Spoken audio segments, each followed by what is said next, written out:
Assalamualaikum everyone. I hope you all are fine and fresh by the grace of Almighty Allah. आज की इस video में हम prime factors find out करेंगे 36 के बाय डिवीजन मेथड।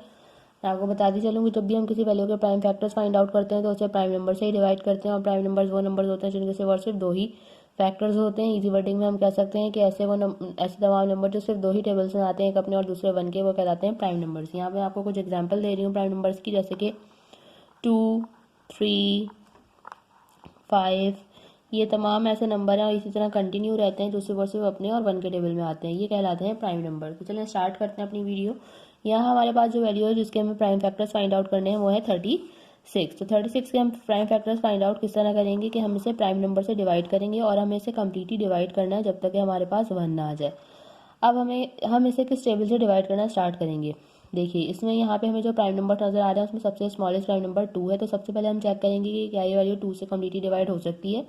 2 का डिविजिबिलिटी रूल आपको पता है कि अगर किसी वैल्यू के लास्ट में इवन नंबर या फिर 0 हो तो वैल्यू 2 से कम्प्लीटली डिवाइड हो सकती है। इवन नंबर है इसलिए इस वैल्यू को हम 2 से डिवाइड कर सकते हैं।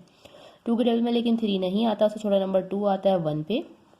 जो हमारे पास यहाँ 1 रिमाइंडर है वो चला गया 6 के पास और बन गया 16।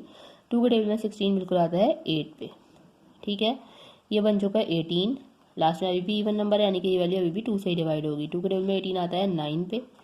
अब जो है ये 9 आपको पता है 2 से डिवाइड नहीं हो सकता। 2 के बाद जो नेक्स्ट प्राइम नंबर है वो है 3 और ये 3 से कम्प्लीटली डिवाइड होगा क्योंकि 3 के टेबल में 9 आता है 3 पे और 3 के टेबल में 3 आता है 1 पे।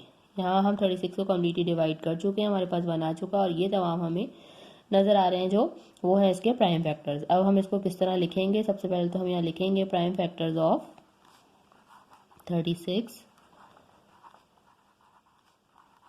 और इन सबको हम यहाँ लिख देंगे फिर, जो कि हमारे पास है 2 multiply by 2 multiply by 3 and multiply by 3। और अगर हम चेक करना चाहते हैं कि हमने प्राइम फैक्टर सही फाइंड आउट किए हैं या नहीं तो हम इन सबको कर देंगे मल्टीप्लाई। इन सबको मल्टीप्लाई करने के बाद अगर यही वैल्यू बन रही है जिसके हमने प्राइम फैक्टर्स फाइंड आउट किए हैं तो इसका मतलब है कि हमने प्राइम फैक्टर्स बिल्कुल सही फाइंड आउट किए हैं। आई होप ये वीडियो आपको अच्छे से समझ आई है। अगर ये वीडियो आपको पसंद आई तो इसे लाइक और शेयर जरूर करें और मेरे चैनल को भी सब्सक्राइब करें। इंशाल्लाह बहुत जल्द मिलती हूँ आप सबकी नेक्स्ट वीडियो में। अपना बहुत ख्याल रखिएगा। अल्लाह हाफिज़।